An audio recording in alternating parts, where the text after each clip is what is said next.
El capítulo 3 de Génesis y 4 nos muestran a nosotros el principio del pecado.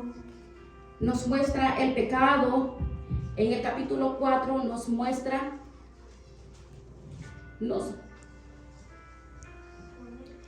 en el capítulo 4 de Génesis, el pecado produce muerte. Lo vemos primeramente en un individuo a través de Eva, lo vemos en una familia entera. Como la Biblia nos muestra que el pecado contamina y multiplica y acaba con la persona, se propaga grandemente y el pecado acaba llevando a la persona a su autodestrucción.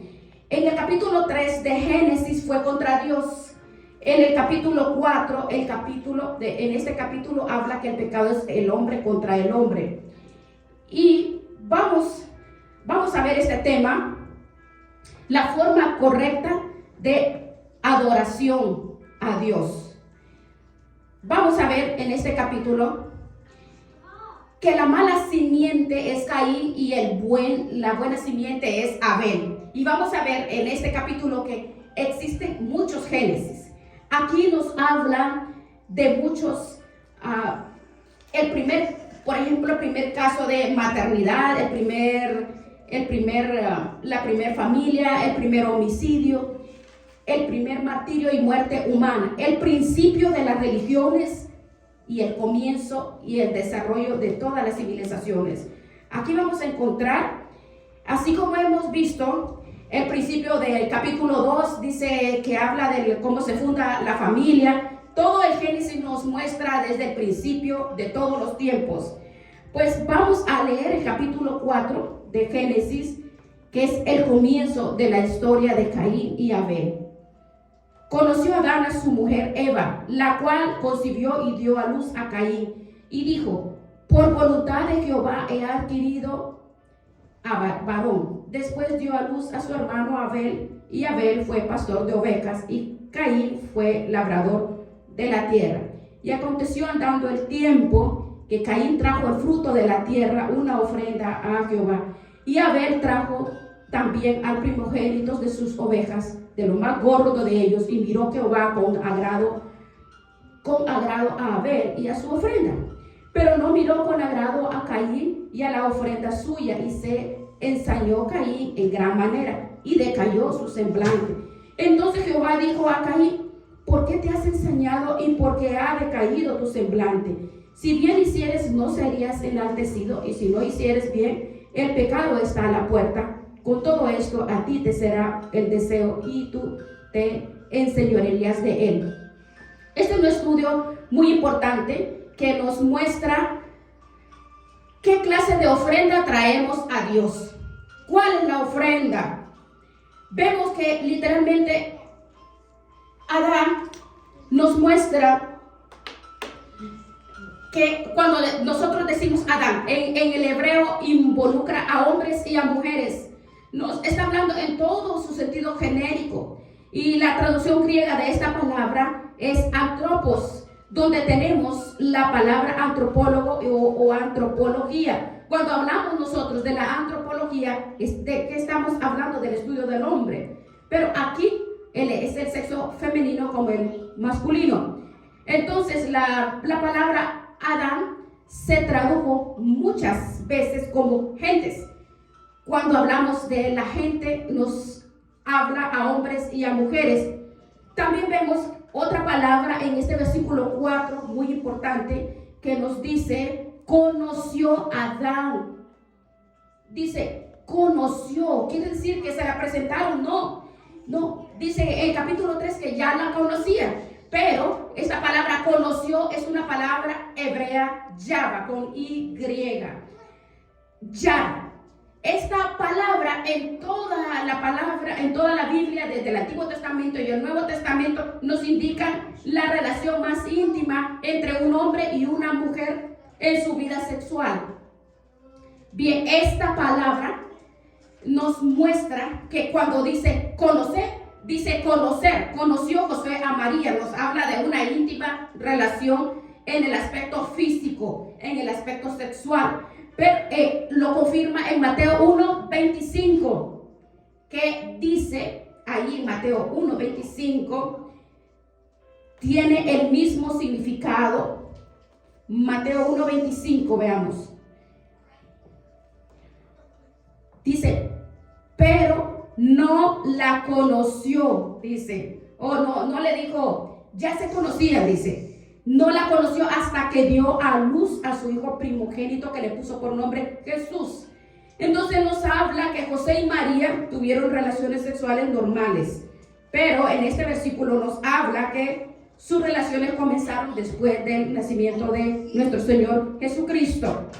Ese nacimiento fue virginal. José no tuvo nada que ver. Y la palabra hasta es hasta después que nació Jesús.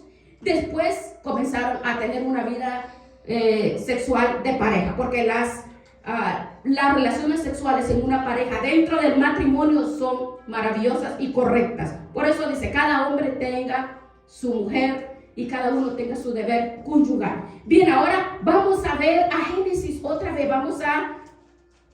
Vamos a ver Caín. Vamos a regresar. Sobre todo en esta traducción de Caín en el hebreo es Caín, es con Q, con Y. Tiene dos significados en el hebreo. Una es lamento y la otra es posesión.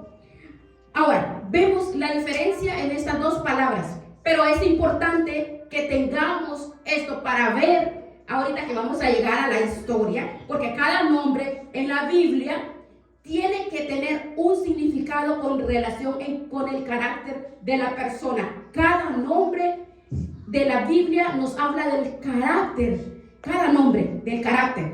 Abel, por ejemplo, Abel es Ebel con H en el hebreo, y esta palabra se tradujo en el libro de Eclesiastés como vanidad. Entonces, Abel significa vanidad, no vanidoso, sino vanidad, vacío, sin propósito y ni significado. Esta palabra, Eva le puso así a su hijo, porque cuando ella pensó que Caín, él iba a ser la promesa de la simiente, y por eso ella le puso Caín, y Abel le puso porque dijo, no, el premiado es Caín, de aquí va a venir la simiente. Bueno, más adelante lo vamos a ver. Y en segundo lugar, veamos, antes de que ingresemos a este tema, qué ofrenda traemos al Señor. El nacimiento de estos dos niños nos ilustra el método que Dios ha escogido para traer a seres humanos a este mundo. Dios usa 4 métodos para traer almas al mundo. 4 formas en que seres humanos han nacido en este mundo. En primer lugar, Adán, sin padre ni madre. Y tenemos a Eva. Eva solamente tenía padre, no tenía madre. 3, Cristo nació sin padre. Y los demás seres humanos con padres y con madres. ¿Se da cuenta? 4 formas en que la Biblia nos muestra que Dios ha traído criaturas. Adán no tuvo ni papá ni mamá. Es verdad. Eva nació sin una mamá, solo papá. Cristo nació sin un papá. Y todos nosotros nacimos con papá y con mamá. Entonces vemos que el nacimiento de estos dos niños nos ilustra 4 métodos en la forma en que Dios trae seres humanos a este mundo. Ahora, notemos en primer lugar en este estudio de capítulo 4 las palabras de Eva. Veamos en el versículo 4. Conoció Adán a Eva, la cual concibió y dio a luz a Caín, y dijo. Ahora, usted ve las palabras de Eva cuando nace la primera familia. Dijo, por voluntad de Jehová he adquirido varón. Ahora, estas palabras nos revelan algo. Adán y Eva fueron salvos, ¿verdad? Adán y Eva, después del pecado, se arrepintieron. Adán y Eva ahorita están en el cielo. Aunque muchas personas lo duden, pero ellos comenzaron con toda la descendencia del pecado que todos heredamos, pero ellos recibieron. ¿Por qué? Porque aquí dice que Eva creyó la promesa de Génesis 3:15, porque aquí dijo por voluntad de Dios. Este niño estaba naciendo. Entonces esto nos muestra a nosotros que ella sabía que Caín posiblemente era el descendiente de la promesa y que su nacimiento estaba relacionado con los propósitos divinos de Dios. Ella sabía que el nacimiento de su hijo estaba relacionado con la promesa de Dios en Génesis 3:15. Y en segundo lugar, veamos en el versículo 2, después dio luz a Abel. Él fue pastor de ovejas y Caín, labrador de la tierra. Fueron los dos primeros oficios que todo ser humano ha conocido en este mundo. Ese fue el primer trabajo que ha habido en el mundo, pastor de ovejas. Y en segundo lugar, los labradores, o sea, los granjeros. Bien, ahora este versículo 3, si lo analizamos, cuando dice, y aconteció, cuando él trajo el fruto de la tierra, una ofrenda a Jehová. Esta palabra andando el tiempo, nos muestra dos cosas.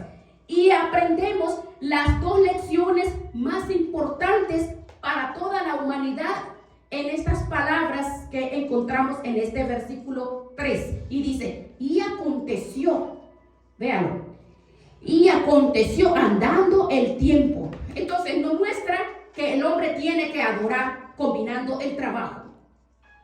¿Qué clase de adoración traemos? Nos muestra que la palabra adorar, tanto como en el hebreo como en el griego, significa mostrarse delante de Dios. Eso significa adorar a Dios. Adorar significa llegar e inclinar. Los que no conocen a Dios se inclinan hacia el mundo, hacia el brujo, hacia los santeros, hacia los hombres. Se rinden a lo que ellos adoran, a lo que ellos amen, a lo que ellos les absorbe el tiempo. Entonces aquí encontramos que la palabra adorar no es recibir, no es voy a ir a recibir, no, es dar. Miren, qué tristeza que los domingos las personas van a adorar, ¿verdad? Pero las tradiciones, vamos al servicio, otros llaman misas, otros son cultos religiosos, pero cuando vamos a la casa del Señor vamos a adorar, pero otros, muchas personas no van a buscar y adorar, no, van a buscar y a esperar recibir cuando nosotros tenemos que ir a dar. Porque cuando nosotros vamos al servicio tenemos que ir con un corazón dispuesto a buscar la presencia, la presencia de Dios. ¿Para qué? Para consolar, para fortalecer, para formar, para levantar y para poder nosotros ir a ayudar a los atribulados, a los que están en tristeza y levantar también a otros. Porque a eso vamos a recargarnos nosotros de la presencia y el Espíritu Santo para que Él obre en nuestras vidas y nosotros podamos dar. Porque esta es la obra maravillosa en la cual nos ha llamado el Señor. ¿Qué clase de ofrenda llevamos a Dios? El ser humano fue creado con un propósito específico.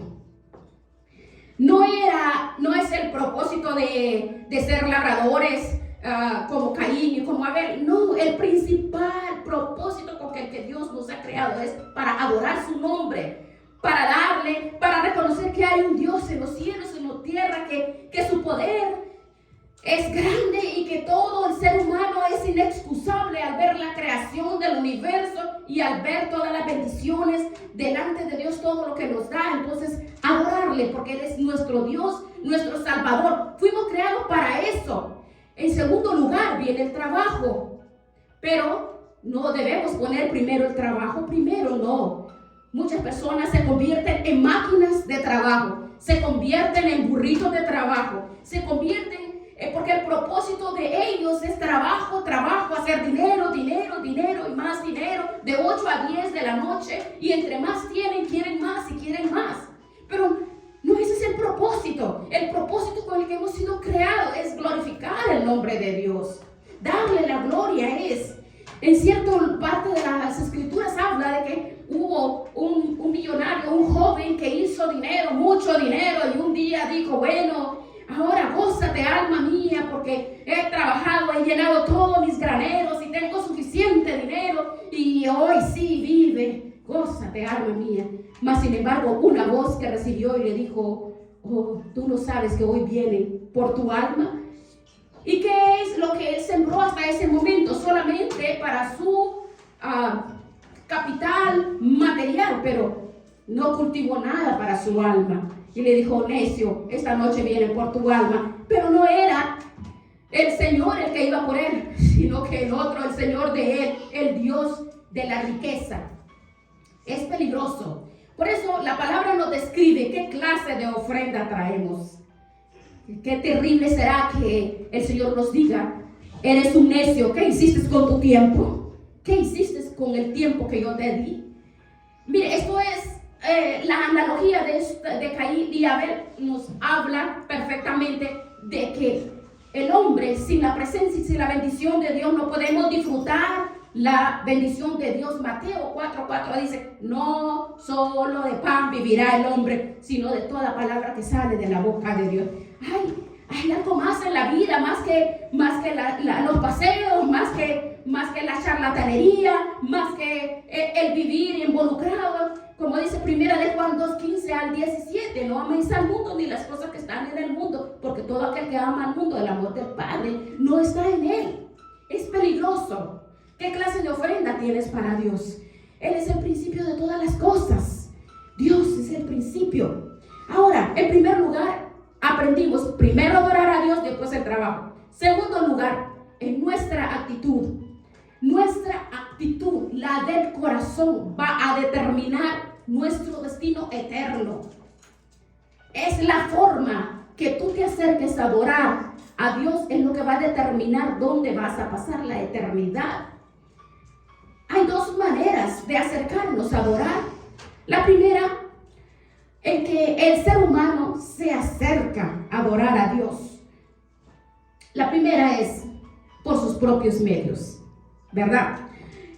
El hombre, como no conoce la Biblia, él sabe que hay algo que necesita, porque hay dentro del corazón, hay un vacío dentro del corazón que el hombre necesita llenarlo. Hay un vacío que necesita inclinarse a algo y se inclina ante cosas que no sabe. El hombre sabe que hay que adorar, pero no sabe a qué adorar. Veamos Romanos 10. Romanos 10. Veamos lo que dice el apóstol Pablo al respecto a las personas religiosas, a las personas que adoran sin conocer a quién están adorando. Romanos 10. Porque yo les doy testimonio, dice el apóstol Pablo, de que tienen celo de Dios. Sí, dice el apóstol Pablo, yo sé que tienen celo de Dios, pero no es a ciencia. Ciencia es la palabra conocimiento. O sea, yo sé que tienen un celo, pero ustedes realmente no saben por qué lo tienen. Eso se llama fanatismo. Eso es el fanatismo. Cuando adoras algo sin saber qué es lo que sigues. Por ejemplo, hablas con una persona religiosa y le preguntas ¿de qué se trata su religión? El 95% de las personas no saben pues lo que es una misa, no saben explicar, porque son religiosos. Esa pregunta tú la puedes hacer a cualquier persona y no te van a saber responder, porque adoran sin saber. Y por eso Pablo les decía a estas personas, no saben, eso es fanatismo. Por eso Pablo les decía, ustedes no saben a quién adoran. Y en el versículo 3 dice, porque ignoran la justicia de Dios. La ignorancia es voluntaria. Ignorando la justicia de Dios y procurando establecer la suya, la que cree, y no se sujetan a la justicia de Dios, sino a lo que el corazón piensa, a lo que a él le gusta el hombre. Y eso es peligroso. Porque el hombre a veces piensa, no, a mi manera, a mí me gusta por ejemplo, usted puede ver el caso de Juan 4, cuando Juan 4, del 22 al 24, veamos, es el encuentro de la samaritana y el Señor Jesucristo. Y le dice Juan 4, 22 al 24, le dijo a la samaritana, vosotros adoráis, vea, lo que no sabéis, vea, nosotros adoramos lo que sabemos, mas la hora viene y ahora es cuando los verdaderos adoradores adorarán al Padre en espíritu y en verdad, porque también el Padre busca que le adoren. Dios es espíritu y los que le adoran en espíritu y en verdad es necesario que adoremos. Cristo, entre los muchos ministerios que trajo aquí a la tierra, Jesús vino a enseñarnos cómo adorar. Él nos enseñó. El hombre estaba sumergido en los tiempos de Cristo en dos mundos, entre los filósofos, entre los religiosos. Era la cuna del renacimiento y era la cuna de la filosofía en los tiempos de Jesucristo, cuando los famosos discípulos, los estoicos, los epicúreos, ellos buscaban la razón y el placer con un propósito para la vida. Y entonces estaban los griegos con el razonamiento y la filosofía, y los fariseos religiosos ofreciendo incienso, porque eran solo de la boca para afuera, ofrecían sacrificios. Pero Jesucristo dijo, yo vengo a enseñarles cuál es la forma en cual ustedes tienen que adorar. Yo les voy a enseñar cómo es que hay que adorarlo. Proverbios 14, versículo 12, vean. Hay caminos que parecen derecho, pero su fin es camino de muerte. Hay personas que creen que están en un camino perfecto, pero no han checado el boleto que han comprado. Hay personas que van caminando y no saben que van al despelladero, no saben que van a caer a la desgracia. Personas que toman sus decisiones propias y piensan que enfocados y entregados en sus vicios, en sus cosas que tienen que hacer, que creen que les llena, pero no se dan cuenta que están caminando a la muerte, no solamente física, sino espiritual. Y eso es un peligro tan grande. Entonces, vean, tú y yo como personas que hemos ofrecemos verdadera adoración a Dios, tenemos cuánto trabajo tenemos nosotros que traer. Porque tenemos que llevar, porque cuántas familias tenemos, hijos, sobrinos, familia, por todos lados, hermanos, que van caminando como animalitos desbocados para tirarse de una barranca, a destruir sus vidas. Entonces, nosotros tenemos que ser conscientes que estamos en los caminos de Dios. Si somos adoradores reales, entonces tenemos que rescatar a estas personas, ministrarles para que estas personas puedan ser salvas. Veamos ahora, Caín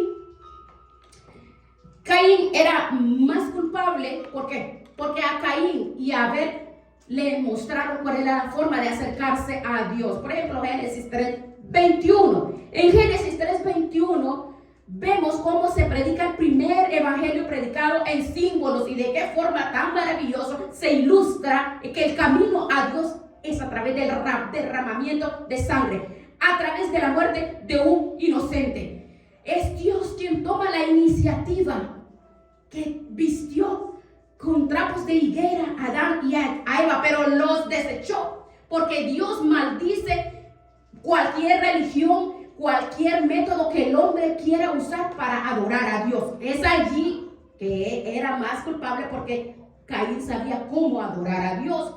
Cuando la gente conoce el camino a la vida eterna y cuando las personas son expuestas, mire, cuando ya conocen la palabra, cuando ya sabe, cuando ya el Señor ha llegado a sus vidas y sigue en sus pecados, entonces está pisoteando la sangre de Cristo, y dice la palabra que es peligroso, porque esas personas se convierten iluminados, se convierten en apóstatas porque fueron iluminados por la presencia de Dios.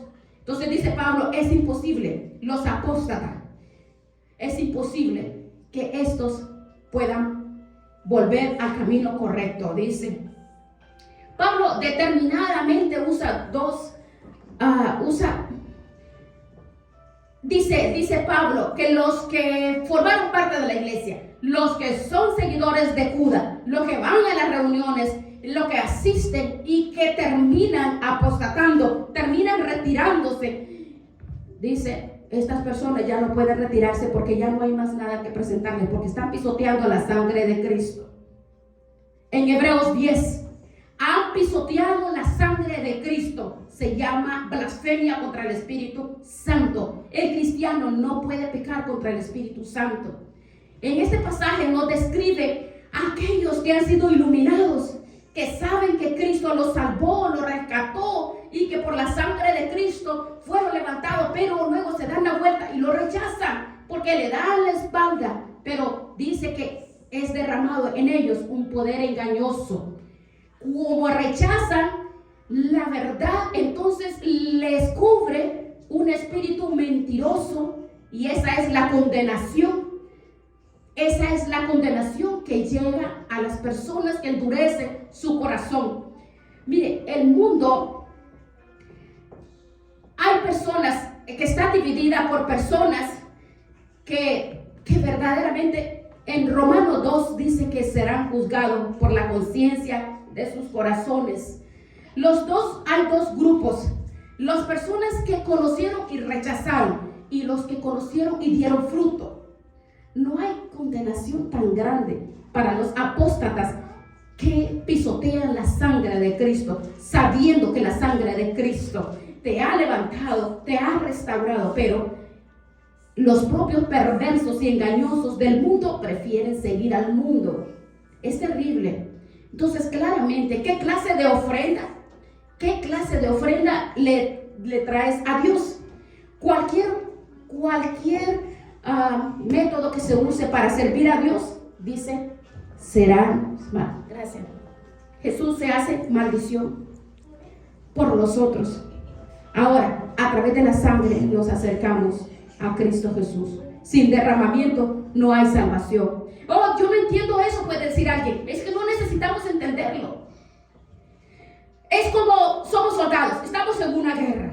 Entonces hay guerra, hay bombas y pleito por todos lados. Entonces, y nosotros somos soldados, estamos en la guerra. Entonces uno puede decir, yo no entiendo, pero ¿qué está pasando? No, tú y yo no necesitamos entender, porque tenemos que estar bajo la autoridad del general, que es Cristo Jesús.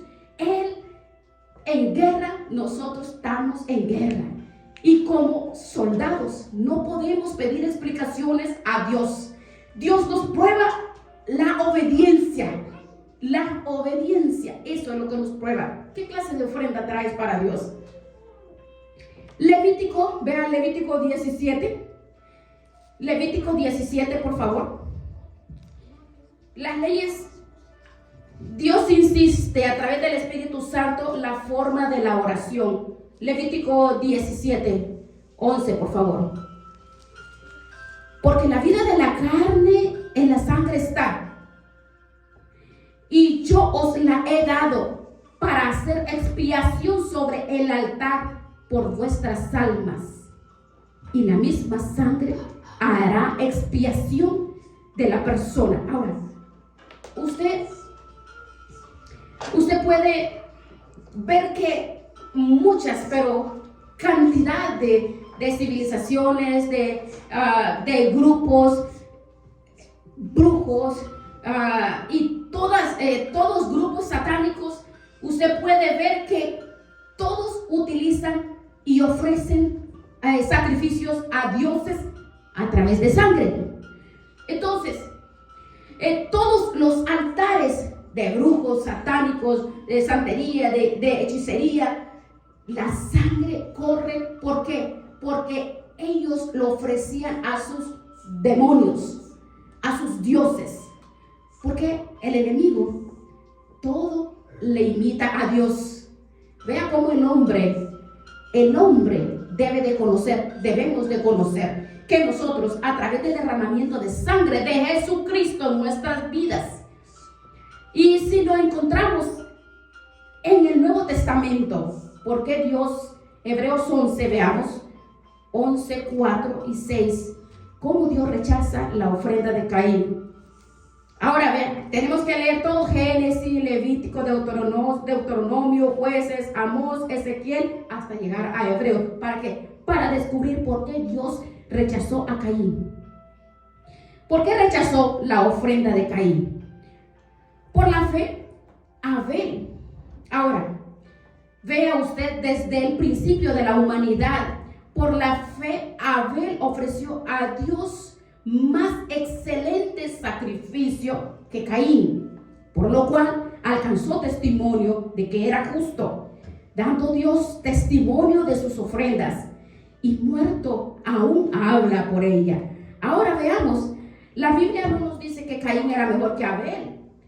No dice fue mejor Abel y Dios lo aceptó. No, la diferencia entre los dos hermanos, lo que determinó su destino eterno, fue ellos decidieron quién era y quién no era. Fue la forma en que adoraron a Dios. ¿Sí lo ven? Ahora, la ofrenda que Abel traía era la que Dios había demandado. La ofrenda que Caín traía a Dios era lo que él quería ante sus propios ojos, que era lo mejor. Caín fue el padre de todas las religiones. ¿Qué es la religión? ¿Qué son las religiones? Son sistemas organizados por el ser humano, por el hombre, con un solo propósito: acercarse a un Dios. No a Dios Todopoderoso, no.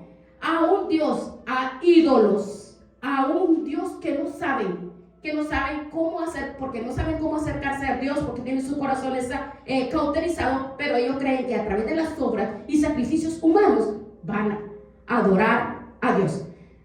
Nosotros podemos observar cuántas sectas y cuántas religiones por todos lados hay. Tenemos nosotros que edificarnos para poder ayudar y sacar a todas esas personas que se van a ir a pudrir al infierno, porque están millones y millones practicando las religiones, millones. Y nosotros, la iglesia, ¿qué estamos haciendo? Por eso, ¿qué clase de ofrenda traemos? Lo que determina entrar al cielo no es mi religión, no es los ritos, no los mandatos, no los bienes, no lo material, sino es la actitud que tenemos nosotros en nuestros corazones, en espíritu y en verdad. Ahora, desde el principio, la manera de cómo debemos de acercarnos al Dios Todopoderoso. Veamos ahora de qué forma va el derramamiento de sangre, de qué forma va avanzando hasta llegar al Cordero que quita el pecado del mundo. Al principio de la Biblia, un cordero salva a un hombre, a Abel, por el simple hecho de acercarse a Dios.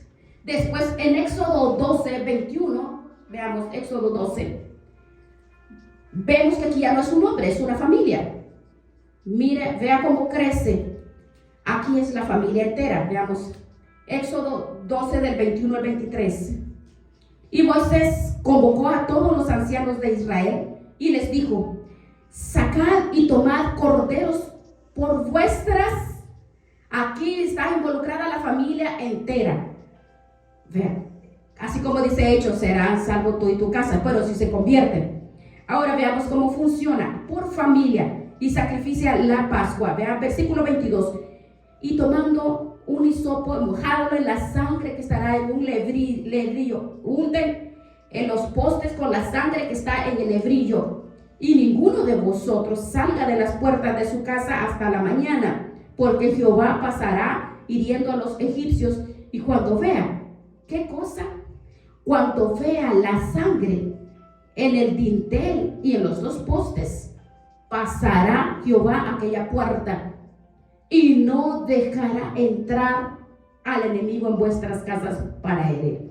Guardaréis esto por estatutos para vuestros hijos, para vosotros y vuestros hijos para siempre. En aquel tiempo los judíos estaban listos para abandonar a Egipto se sacrificó la Pascua. ¿Qué cosa es la Pascua? Es la redención a través de la sangre de un cordero. ¿Cómo salieron los judíos de Egipto?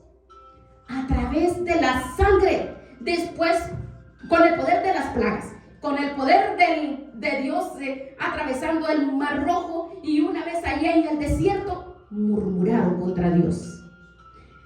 Miren, cada persona que ha llegado a los pies de Cristo Jesús, tenemos nuestras casas cubiertas con la sangre de Jesús, porque nosotros somos salvos. Pero aunque no hayan salvos en nuestras casas, dice, la casa está protegida porque hay un creyente que está cubierto por la sangre de Cristo. Quiere decir que la protección de Dios en tu casa, si tú eres cristiano, lavado con la sangre de Cristo Jesús, entonces tu casa está cubierta con la sangre de Cristo Jesús.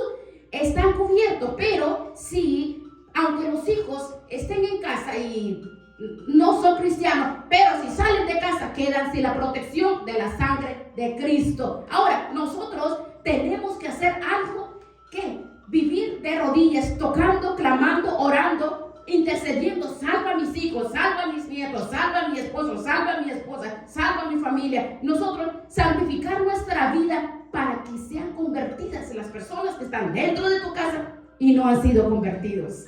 Porque si nosotros somos convertidos, esa es la labor que tenemos que hacer nosotros. Clamar, orar, interceder por la familia. Porque habla de toda la familia y luego de toda la nación. Mira, ahí vemos en el tabernáculo, todo lo que se acercaban al atrio eran perdonados de sus pecados. Bien, esta ceremonia levítica en el Antiguo Testamento, vemos que todo era de acuerdo a como Dios se los había establecido, de acuerdo al sacrificio de Jesucristo. Entonces, tenemos una promesa grande en el cual tenemos que reaccionar.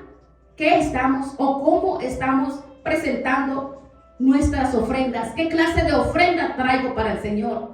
¿Qué clase de ofrenda? Nuestros pecados han sido perdonados. Hemos sido libres. El Señor ha restaurado nuestras vidas. Ahora Dios nos está a nosotros llevando. ¿Para qué? Para que nosotros podamos estar intercediendo, clamando y orando. Porque dice que cuando Jesucristo entregó su vida por nosotros, se rasgó el templo y vamos directamente a su presencia. En Hebreos 10 dice que entramos a la presencia de Cristo a clamar y a orar para ayudar a nuestras familias, nuestros hijos, vecinos, familiares, en el trabajo. O sea, que esa es la razón por la cual esa sangre que está en nuestras vidas, nosotros no necesitamos intermediario, no necesitamos, vamos directamente a la presencia del Señor, a hablar con nuestro Señor, porque ese sacrificio vivo, santo y agradable de nosotros, porque esa es la ofrenda que Dios necesita de nuestro corazón. Esa es la obra. Miren, qué interesante lo que nos deja ver Caín y Abel. Regresemos a Génesis 4 y vamos a observar tres cosas aquí. Génesis 4, veamos. Génesis 4, veamos. En el versículo 3 de Génesis, veamos. Y aconteció andando el tiempo que Caín trajo. ¿A dónde trajo Caín? Veamos. ¿A dónde trajo Caín? Dijo, trajo, porque está diciendo que hay un lugar para el sacrificio. No dice aconteció que él llevó, no, dijo trajo. Está definiendo que hay un lugar donde hay que sacrificar. Ahora, entonces podemos comprender que Dios aquí en este lugar dijo, en un lugar determinado van a llevar mis ofrendas. Estableció un lugar para las ofrendas. La palabra trajo nos demuestra que hay un lugar específico. Entonces, Levítico 16, como Dios le dice a los judíos el lugar donde deben de llevar los sacrificios. Levítico 17. Levítico 17 del 1 al 6. Usted puede ver la forma Levítico 17. Dios le habló a ellos, a los sacerdotes y a todos los hijos, les dijo, hablen, díganle, ¿saben que Dios nos ha mandado a nosotros? Que todos, cualquiera de ustedes que quiere traer ofrenda, van a degollar uno de los animalitos en los campamentos. Entonces les dijo a ellos, ustedes se lo dejó saber a los sacerdotes, para que y los trajere a la puerta del tabernáculo. El tabernáculo allí. Entonces quiere decir, porque quiere decir, entonces nosotros nos habla que de igual forma tenemos que traer en sacrificio vivo, santo y agradable nuestra ofrenda a la casa de oración. Entonces no debemos de dejar de congregarnos como algunos tienen por costumbre. Entonces estos sacrificios de mi vida, la alabanza, la adoración que tú y yo vamos a presentar. Entonces, ve cómo el Señor nos muestra y nos enseña. En ese entonces, ellos tenían que entender que Dios les estaba delegando un lugar donde ellos tenían que llevar todas sus ofrendas. El sacerdote estaba allí presentando. Ahí tenían lavatorio y todo el sacrificio. Ellos entendían todo eso. Ellos no hacían lo que les daba la gana en cuestión de la adoración, o sea, el servicio a Dios. No, ellos no hacían lo que les daba la gana. Dios lo estableció desde el principio. Él estableció la adoración y de qué forma vamos a servir y adorar a Dios. No voy a ir a adorar a Dios con mis vecinos, con mis amigos, en los paris, en los paseos. No basta con solo decir yo soy cristiano. No, es la forma como nosotros vamos a ofrecer ese sacrificio vivo, santo delante de Dios. Ahora, ¿qué clase de ofrenda? Miren, nuestro Señor Jesucristo no lo crucificaron en Samaria. Él fue crucificado un monte, allí donde se convertiría en una redención, una fuente de sangre que iba a ser derramado para todo aquel que en Él cree, no se pierda, sino tengamos vida eterna, donde encontramos perdón en la cruz del Calvario. ¿Tú crees que vamos a encontrar perdón, redención de pecados, estando nosotros sentados indiferentes con el llamado, con la salvación que Dios ha hecho en nuestras vidas? No. En Génesis 4, en ese versículo 4:3 dice que y andando el tiempo, nos explica andando el tiempo. En el original hebreo significa al fin del tiempo. Al fin. Ahora, ¿al fin de qué tiempo? En Génesis 2, en el capítulo 2 de Génesis, dijo que habría un día, el cual sería diferente de los otros días. Y él lo llamó como el sábado. La traducción es día de descanso. ¿Quién es nuestro día de descanso? Jesús. Jesús es el sacrificio santo, vivo y agradable, porque Dios así lo estableció. Él estableció su presencia. Veamos Gálatas 4:4. ¿De qué manera el tiempo es importante para Dios? Veamos. Gálatas 4:4. Los detalles que Dios nos deja saber es que no podemos dejar desapercibido los detalles que Dios nos deja. Gálatas 4:4. Pero cuando vino, ¿qué cosa? Que habla de la venida de Cristo, la hora, el día y el mes en el año de Dios. Pues Dios dice que tenía un día especial. ¿Por qué no nació en tiempos? Él vino en un tiempo perfecto para que el Mesías naciera. En ese tiempo fue cuando Dios se hizo hombre, porque Él hace 2000 años, por la simple y sencilla razón que después de la abominación de los romanos, vinieron los griegos, comenzó Alejandro el Magno, los romanos adquirieron toda la cultura helénica. Y cuando nació Cristo fue cuando Él, en el momento que se iba a propagar el evangelio. ¿Por qué? Porque los romanos fueron famosos por todas las carreteras que abrieron, pero en ese momento específico era cuando el Mesías debería de nacer. Él tenía una razón para que naciera.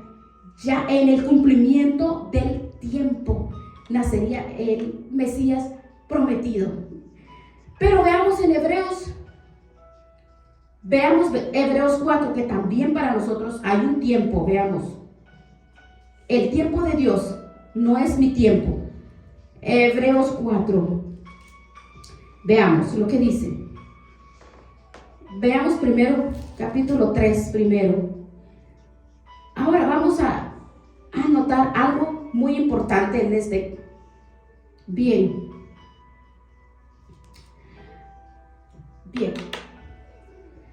¿Qué clase de ofrenda tú traes? ¿Qué clase de ofrenda?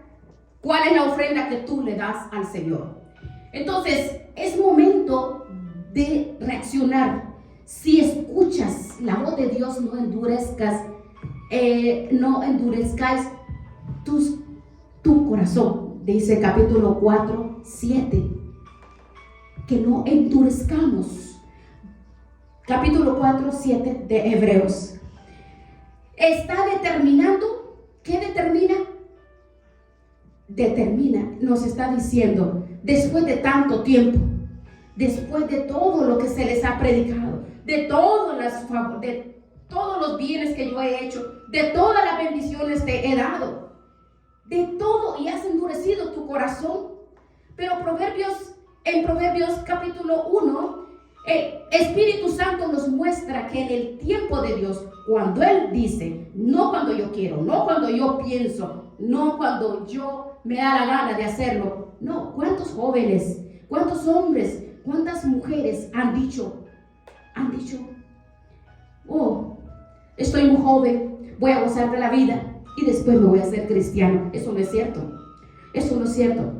¿Cuántas personas han dicho, bueno, voy a hacer mucho dinero, voy a hacer esto, voy a hacer business, voy a hacer lo otro, y voy a hacer cuantas cosas, me voy a ir al mundial, voy a ir a disfrutar el mundo y después me hago cristiano? ¿Sabe qué? Dios sabe lo que tú piensas.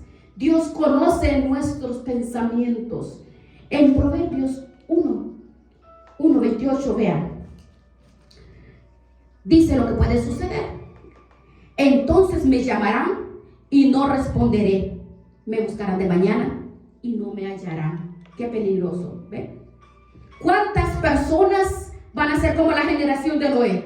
Estaban gozando, deleitándose, tomando, bailando, haciendo locuras, hombres con hombres, mujeres con mujeres. Mira las cervezas, mira la droga, mira las mujeres, mira los hombres, mira los paris, y con una locura, locuras y locuras, borracheras y drogas, sexo, inmoralidad y todo. Mira, estamos viviendo en ese tiempo. La puerta se cerró y dijo Noé, ábrenos.